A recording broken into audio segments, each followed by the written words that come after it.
So Devin Nash uploaded a video just a couple hours ago talking about Twitch and the ongoing Adpocalypse. I really want to watch this with you guys because I'm going to be talking to the co-owner of Kick tomorrow, Eddie, and I think that Devin Nash generally has pretty good takes about what's going on at Twitch, what's going on in the streaming ecosystem. So I want to watch this with you guys. Maybe we can put this on 1.15 speed, okay? But I think this will be a very, very good discussion here. I'm going to play this.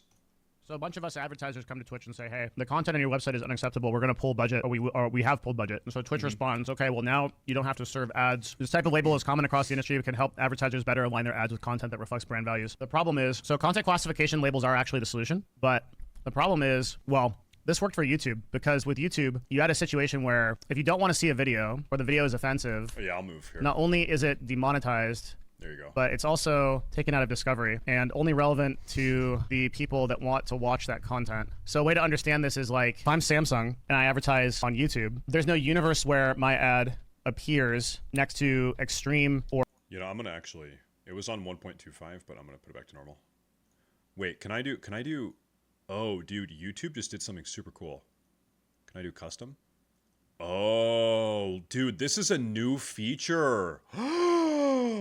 Before, it had to be normal, 1.25, 1.5, 1.75. Dude, now you can customize it. Now, okay, I'm going to do 1.15. That's nice.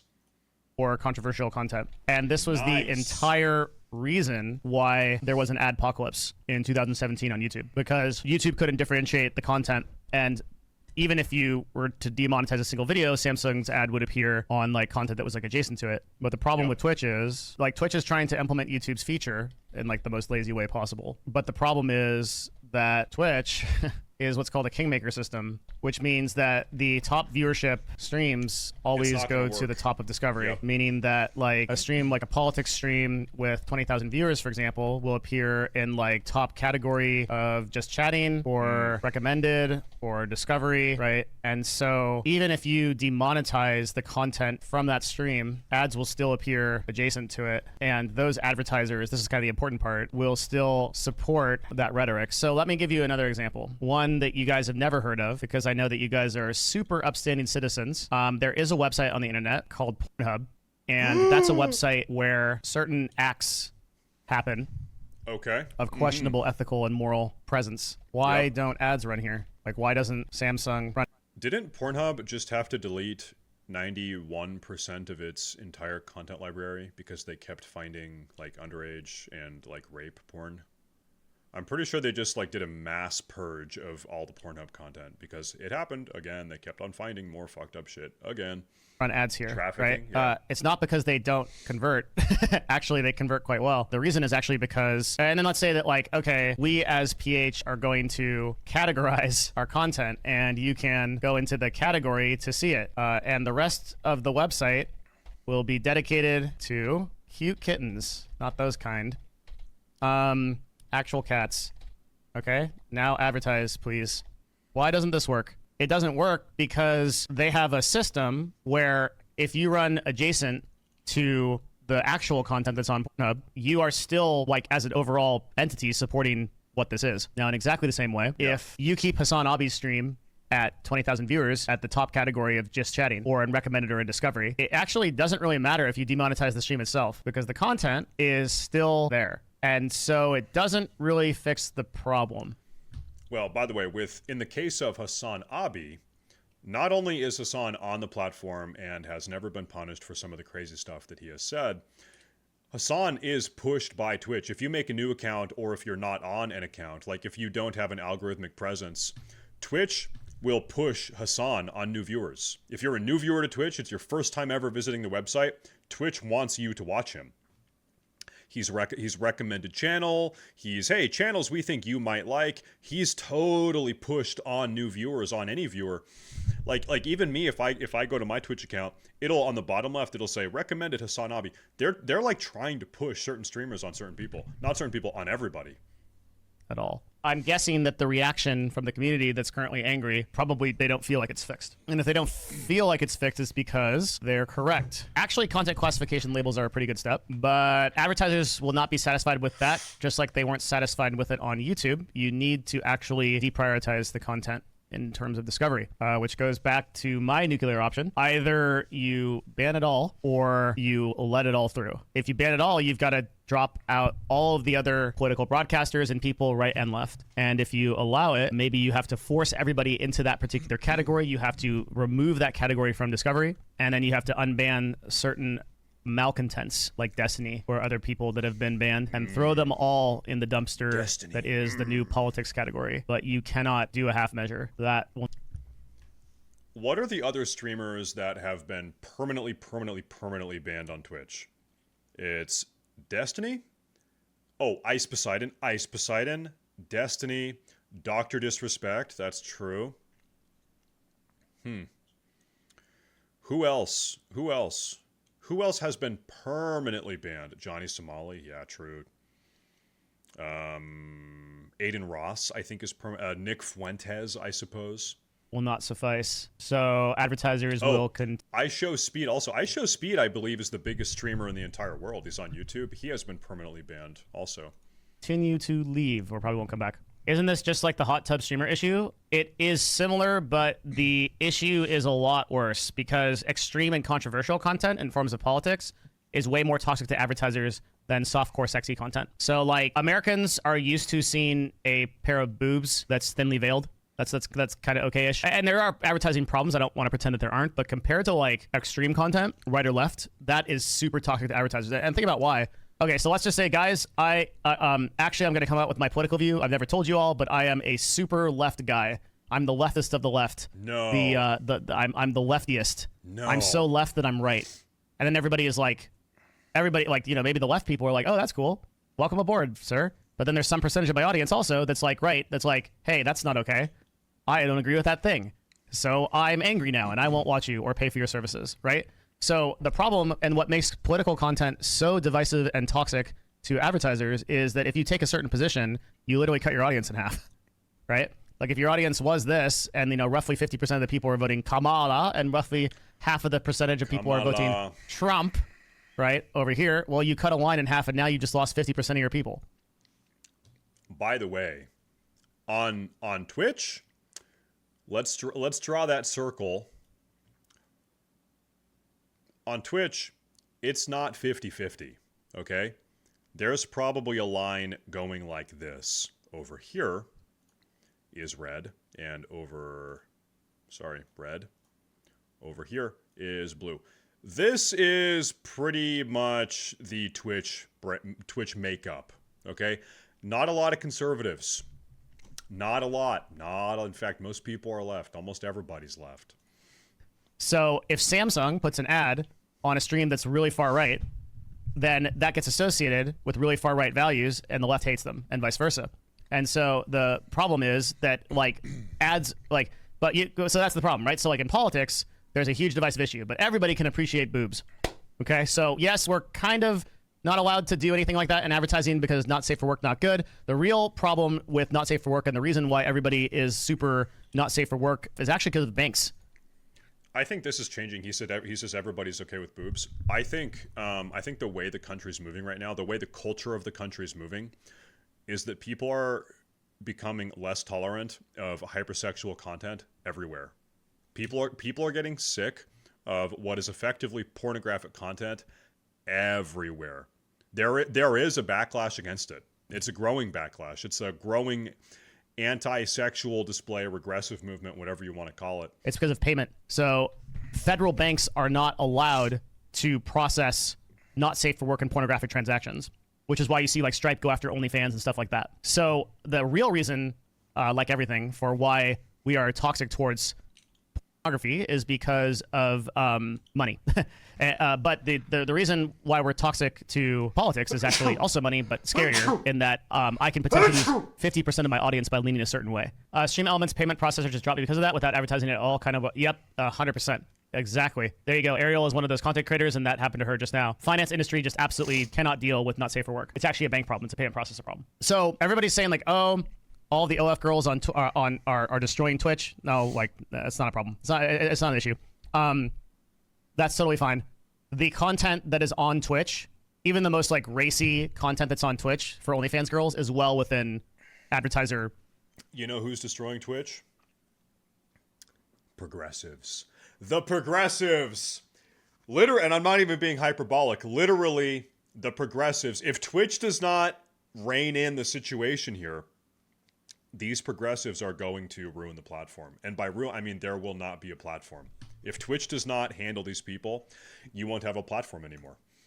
Like, dude, if I go on YouTube right now and I go to like here, okay, like there's a lot more crazy shit on YouTube that I can't even show you on Twitch, all right? Try YouTubing naked yoga, for example, but I'll just do bikini try-ons. There is a ton of shit on this website that is as crazy or crazier. Bikini try-ons.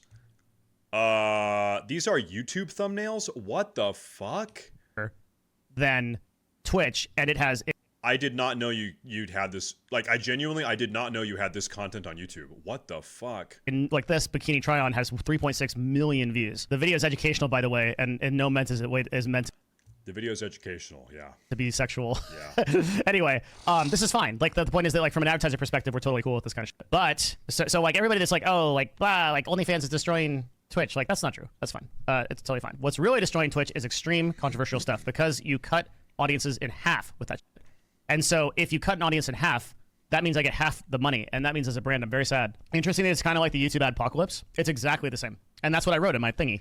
Does OnlyFans get bank problems? Extensively. OnlyFans actually almost went safe for work because they were so scared of bank problems. Remember when OnlyFans made that announcement? I remember that. Where they're like, hey guys, we're going to take a step back from this stuff and we're going to actually become a safe for work website. The reason they did that was because they're so scared of the banks. That's why that happened. Because what ends up, like 2 or 3 years ago, because what ends up happening is like your transaction fees to like process something. So like if you have like if you have a transaction fee where it's like I might have like 1 to 3% transaction fees, but on pornography transactions with banks, because the risk is so much higher and the chargebacks are so much more significant and there's so many more problems with it, you're literally paying like 5 to 8% per transaction. So the way to understand that is that if somebody gives you $10, $100 in a normal transaction, like doing anything in the financial economy, you're taking like $1 to $3 of that $10, of that $100. But in not safe for work content, you're taking 5 to 8 of those dollars. So it's like way higher, and there's a lot of reasons for that. A lot of legitimate reasons. Like one is that just pornography transactions are like really dangerous because like it's like, oh, like this was actually a 25-year-old that had his mom's credit card and decided to give an OnlyFans girl like $4,000 and then they charged it all back and now the bank has to deal with that. Like there's a lot more liability in dealing with this number. I bet and there's a good reason why this number is so high. And there's a reason why banks try to avoid this kind of not safe for work content. So yeah, like suffice to say that it's totally fine. Like the adult industry is great. Like the adult industry is like totally fine. Advertisers understand their relationship with it. I have 2 clients right now that are adult oriented and they do great. Like we do influencer marketing for them. We have a lot of like OnlyFans girls. We have some Dom girls. We have some crazy shit we sponsor on YouTube and Instagram and TikTok is great. Totally fine. Obviously, my other sponsors, like my health brand that I have that's doing health supplements, I'm probably not going to put an OnlyFans girl on that, but maybe I might, just kind of depends on their personal volatility towards those types of advertising assets. Anyway, Twitch has a problem where they are allowing some of this extreme content and not others. But if you allow any of it, really doesn't matter what, you are going to run into this advertising problem. So the short of it is that this doesn't, it just does exactly what I said it was going to do, which is like it kind of addresses the problem. There are some advertisers that will say, oh, hey, well, since this is not like categorized, but the people that are still like sending clips into advertisers from extreme content streams and saying, hey, your toothpaste ad is showing next to this particular clip of like whatever is happening that's like extreme content, that will continue to. Yeah, like with the way Twitch is, think about this. Let me go to just chatting here. Dude, everybody's playing Path of Exile. Okay, let's say this stream here, Extra Emily, is super politically crazy, far left, extremist, and so ads are disabled on Extra Emily. The ads are still playing on this stream, which is immediately adjacent to it, with the way that Twitch is formatted. So it's not like the ads are really very far removed from the content that the advertisers have determined to be problematic. to happen. And so this is a very lazy way of trying to fix this problem. There were a couple big streamers that like came at me, I guess I should say, that with my last like latest takes of things like this with like content classification labels and such, and we're like, I bet you that's not going to happen. Like I bet you like $10,000 it's not going to happen. Like bro, I don't bet people. I'm not a gambler. Like if I get money, I'm going to use it to build my business. There's you know how many huge streamers have a gambling problem both on YouTube and Twitch? Most of them are public about it too. It's like literally giving money to like these broadcasters to just gamble, to piss away on slots or whatever, and then like they think that they're better than the Findom people. Come on. Do you think YouTube isn't making discoverability for streams because they... That's a curious idea. What is more retarded? Subscribing to a financial domination streamer or subscribing to a gambling streamer that's doing slots? You know what? Here's what I would say. At least the slot streamer has a chance to make the money. At least the slot streamer can take that $5 sub and then turn it into $1 billion. At least, maybe. I fear they'll have the same issue Twitch does with that There's crazy the shit being financial said. upside. No, it's not that. That's a great question, Jacob. I think it's more just like YouTube is just more focused on shorts and like other... What you really need to do is merge the two. You want to be a financial domination gambling streamer. So you're going to sit there and play slots while in a bikini, making fun of your viewers for being beta retards. And then literally the second you get it, the second you get the money, you gamble it. That's the new meta. Their carousels right now. Their team is more interested in producing results in those fields, and they don't have a lot of production overhead to like focus on live. That's already a thing on Kick, literally. Really? There you go. Not surprised. I have the toggle checked on the website where I have all the gambling content and the sex content hidden. So I feel like a lot of the crazy stuff on Kick, I actually never even see it because I don't have any of the sexual sections and I don't have any of the gambling sections. So if there's crazy stuff going on this website, I just don't even know about it. The craziest thing I see is like a talking anime character with big tits, a big tit anime character. That's pretty crazy. But any gambling shit, I have no idea. Where's my... there it is. As a discoverability tool right now. Where you're seeing live be featured as a discoverability tool is in the vertical feed right now. So do you know why Twitch never built out their ad delivery system earlier on? Because they're lazy, bro. Asmon thinks that Twitch is too valuable to get rid of and that it's a major loss leader for them to get younger people sub to Prime. Does that sound right? No, that is not right. No, Asmon said that. There's no way. That's fucking retarded. No. There is a 0% chance that anybody is saying, I'm going to flip open my favorite streamer on Twitch. Oh, wow. I just learned about this thing called Twitch Prime. I want to use Twitch Prime to support my favorite streamer. Ah, but I don't have Amazon Prime. Okay, let me go to Amazon. I'll sign up for Amazon Prime. Then I'll link my account, and then I'll use the Twitch Prime on my stream. That does not fucking happen. That does not fucking happen. 0% conversion rate right there. I don't think that people that are not in business understand the term loss leader. They think it has something to do with taxes, but in reality, and I guess this would probably make sense to anybody that's even not in business, right? You would just logically figure this out. If you are losing money in business, it's not good, okay? Losing money is bad. I get sad when I lose money. I don't like... So the idea that maybe he's not going to talk about, the idea is that if Twitch in isolation, in a vacuum, loses money, but it's making Amazon a ton of money. So it works out. So the small negative of Twitch is actually a bigger plus, a bigger bonus when you zoom out and look at the whole, conglomerate. That's the idea. That's Asmongold's idea, allegedly. I don't think so. I don't fucking think. I do not think that Twitch is effectively converting young viewers into Amazon Prime users, because that's what his alleged. That I have a hard time believing that Asmon actually said that, because it's fucking incompetent. But the question is Twitch converting people into Amazon Prime users, whereas before they otherwise weren't? No. Like, fuck no. Like loss leaders, right? No. Now, I could go through a whole explanation in terms of like corporate stuff as to why loss leaders are not good. But to the second part of that, younger people sub to Prime. So Twitch tried that. There were many initiatives from like 2017 to like 2022-ish. So there was stuff like Twitch Music, Twitch Sports, Twitch Student, which I was a part of, etc. And the goal was all to convert young people to Twitch Prime. The idea was like, so for example, with like Twitch Student, you would have people go into schools, you'd give talks, you'd do esports stuff, and you'd spend a lot of money basically just trying to get people. This is 2017, 2018, 2019. Amazon Prime, I'm sorry, Twitch Prime. Twitch Prime was super, super hype. It was hype. It was one of the biggest memes on the platform. Streamers were dyeing their hair fucking blue.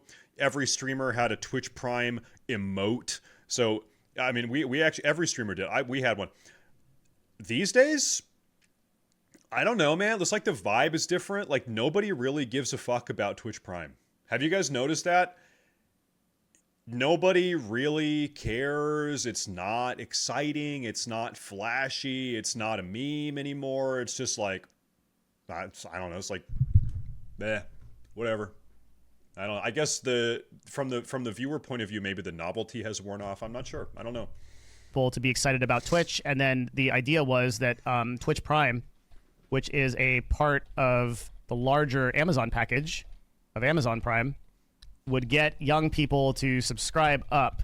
But they have since run the data on that for the past, like, I don't know how many years, and unequivocally determined that that doesn't work, that you actually don't convert people up through Twitch Prime. And the reason is because I totally believe that. Younger demographics just use their parents' account, have less disposable income. The price of Amazon Prime is increasing, but the wages of younger people isn't. So more inflation, more... How much does Amazon Prime cost? Where's Grok? Grok. Cost in America. Let's say that. It is $14.99 per month. Whoa. Okay, that's actually nuts. Why don't I use ChatGPT? Because I like Grok. I'm a Grok user. So check this out. I actually didn't even know that. So you're paying $14.99 a month to subscribe to a streamer. By the way, Twitch Prime. I want to show you something here. Twitch sub rates. Twitch Prime sub rates. Local subscription pricing. Twitch about a year ago super heavily nerfed Twitch Prime. They changed the way that it works.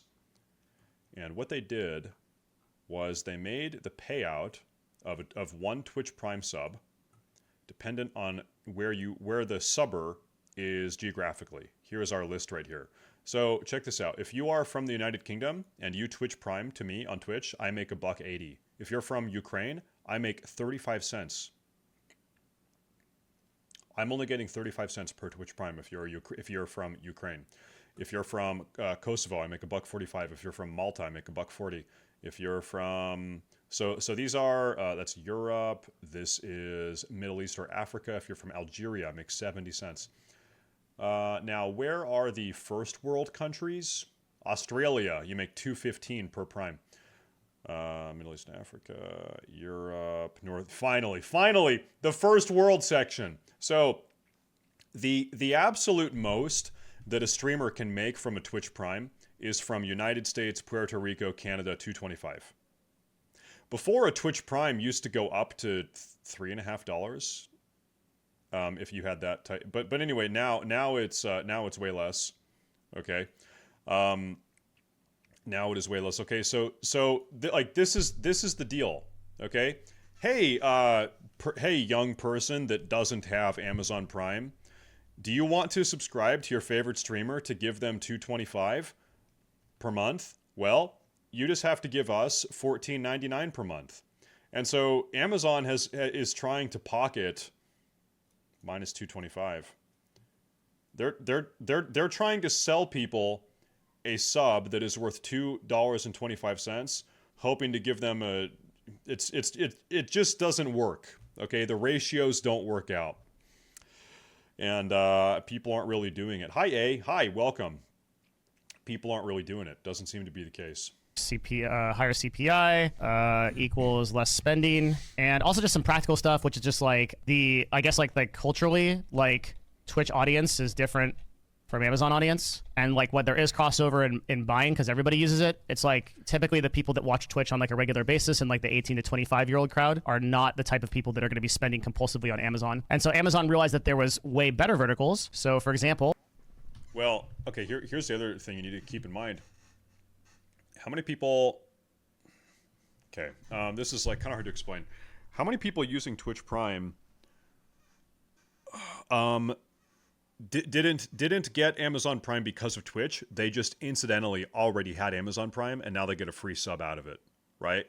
Because those people that incidentally already had the Amazon Prime service, you don't get to count those people in your activation, right? They just like already had it, and now they get a free 225, or their favorite streamer does at least, to give away. And so that, as far as Amazon is concerned, those people were not activated by Twitch. Those people that are using that service are just stealing 225 from them every month, right? Pretty much. So that's actually an L for them. Chat, you guys want to know what the highest converting product on Amazon is? Type. Any guesses? Books. I'll see if anybody gets it right.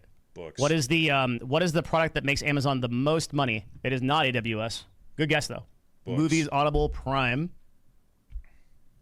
beauty products, books. Good guesses. Books. Nobody's got it yet. The number one highest converting product is groceries.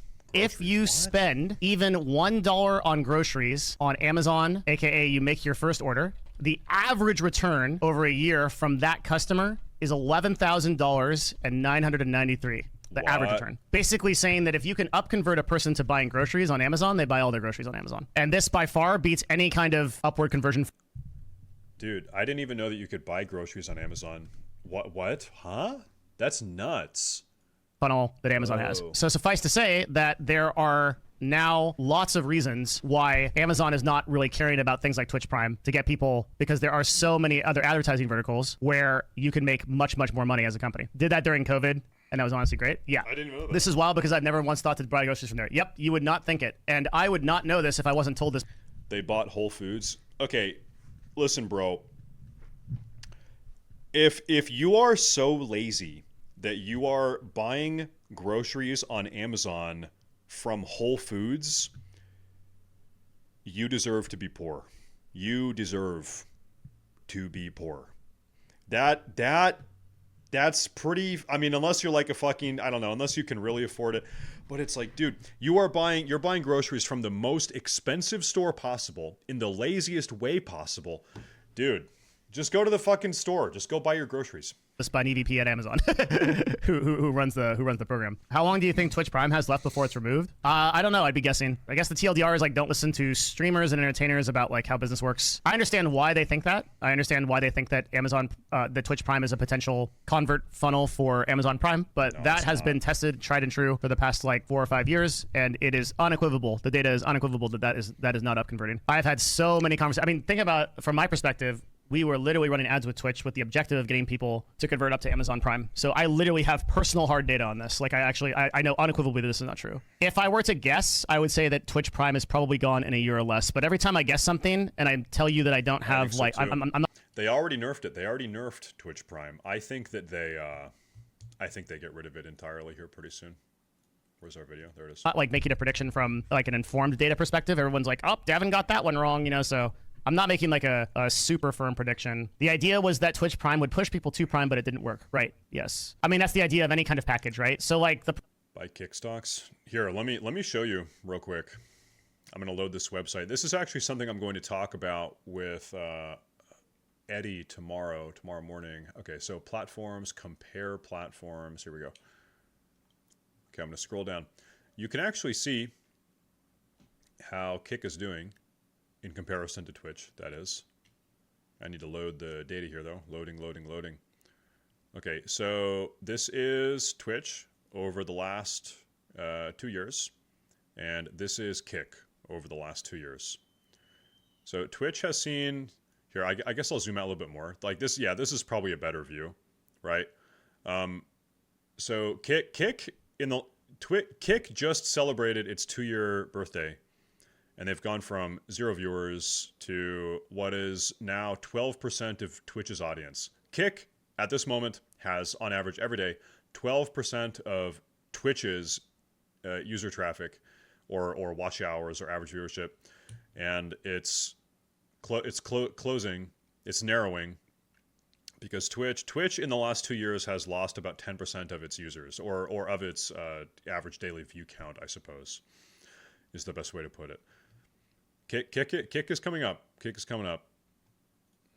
Problem is, like, Twitch Prime is costing Amazon, it's at least 20 million a month. By some estimates, it's like north of 50. So I'm shocked that it hasn't already been considered as a drop. It's a huge amount of money. People think that Twitch is such a big deal, and they don't understand that. Like, I try to explain this to them that, like, if you were to go ask Andy Jassy about Twitch right now, the current CEO of Amazon, and you were like, hey man, like, what do you think about Twitch? He probably wouldn't have a take. Now, the CEO of entertainment might know a little bit more, but even he knows this as like a kind of small line item. And it's so funny that, like, these streamers, they're always talking about Amazon this, like Twitch that, as if like the whole conversation is about them. It's one of the things that drives me crazy about the big streamers. They think that everything is about them, and nobody cares about them at all. It's a $1 trillion company. So this is like not even a line item of a line item somewhere on a balance sheet. And probably the reason why it exists still is because no executive has pulled it up and been like, oh, that's losing us money, we should just cut that. And the day that happens, which could be tomorrow or could be in 5 years, they'll just cut it. Because at some point, probably when the profits aren't as high, they'll just audit all of these services, literally everything on this list, and they'll be like, oh, well, that was one of the ones that's like burning a lot of cash for us and doesn't really have a lot of up conversion. And Amazon's a very data-driven company, so they'll just be like, hey, like, give me the white paper on this. Like, is it converting people up?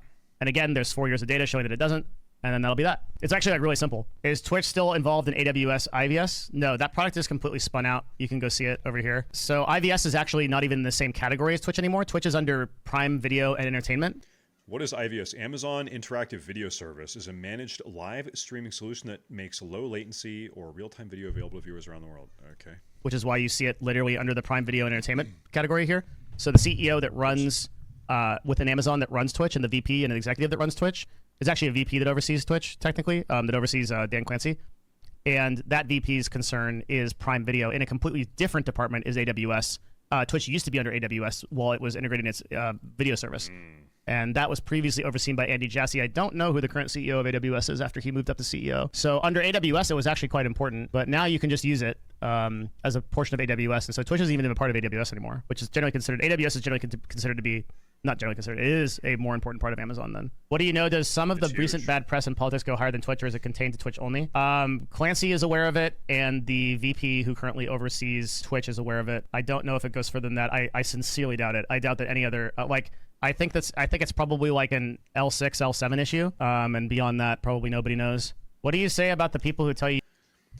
I am surprised that given all of the heat Twitch has gotten in the last 2 or 3 months, advertiser boycotts, whatever, I'm surprised that Dan Clancy has not stepped down or been fired. Like, I actually am shocked that he is still there. Maybe it won't be long. Who knows? Who the fuck knows?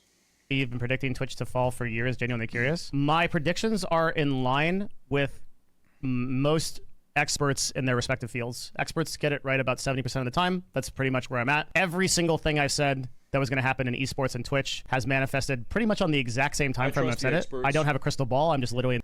I do my own research. Here's what I like to do. I do my own research. The industry, you're always going to have like detractors and haters that say, like, they don't really understand the arguments. I've never said Twitch is ever going to shut down. Like, literally point me to a single video where I said Twitch is going to shut down. Haven't said that. Still not saying that, right? There's been times where I've been worried if things are going to shut down unless I say, like, if something doesn't happen. But that's just an oversimple. Oh, can I show you guys something? Okay, hold up.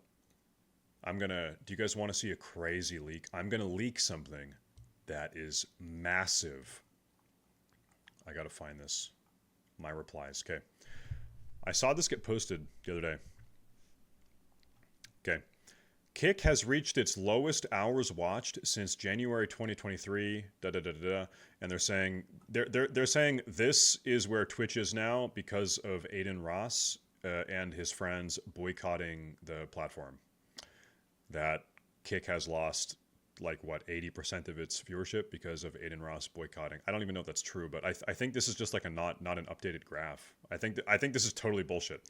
Okay, so I posted this. I said, yeah, I'm calling bullshit. This is Kick's daily average view count for the last 2 years. Going up. Okay, we've seen this. Guess who liked my tweet? Guess who liked this? Where is it? This guy, right here. Do you know who this is? Look, likes. Bijan Tehrani. This is the co-owner of Kick. It's Eddie and it's Bijan Tehrani. These are the two guys. Both of them own Stake and both of them own Kick. This guy found my tweet. I was sticking up for Kick. I said, hey, this is bullshit. I said, this is bullshit. I don't believe it.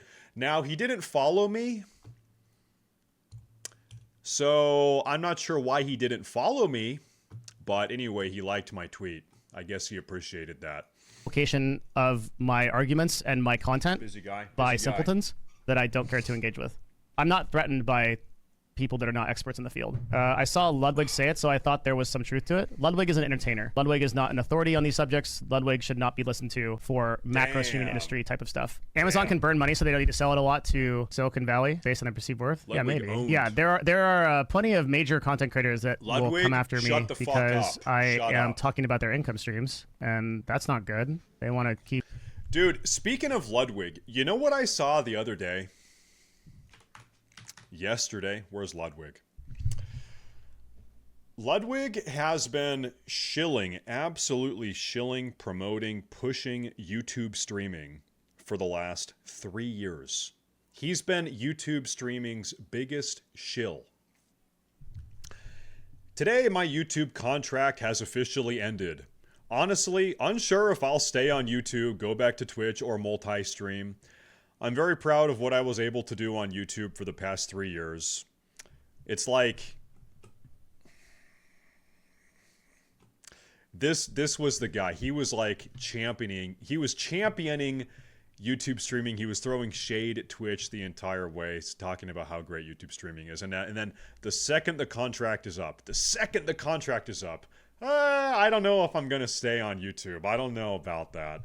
Keep making money. Like I said, like my the current meta that I'm in right now is that most content creators just shouldn't be in the business of like talking about meta and industry issues. Being a business owner doesn't make you an expert. Ludwig is a business owner. Ludwig is a equity holder in businesses that are run by people other than him. Nick Allen is the mastermind behind Offbrand, not Ludwig. Nick Allen is a legit CEO. Damn. He comes in here and talks a lot about stuff. If you want to listen to somebody, listen to Nick. He is the absolute real authority. Probably like my level or greater on probably greater on this kind of stuff. If he says I'm wrong, then I'll listen. I'm so over like sparring with like people that aren't an authority on things. Like I'm not gonna become like respect to like people like Destiny that like take on the debates and stuff like that. But I'm just not gonna do that shit. I'm like over it. To be fair though, it's like who gets to decide who's an authority? Who says I'm an authority? Now I'm the authority. If a person is not an expert on something, I don't care how many subscribers they have. I'm not going to engage with them. They're not in the business. Everybody has a fucking hot take, man. I'm over it. Either you're a practitioner or fuck off, really. Like that's where I'm at right now. Like I've spent millions of dollars of advertising. I have 2 fucking companies behind me that I've literally built from the ground up, brick by brick, that are in this industry. And I didn't have somebody else run it for me. I ran it, right? Like I'm done with it. They can tell me that I'm full of shit all they want. It just brings more attention to my content, and people will know it's legit because I'm data driven. So that just gets more people to watch my videos. It's great.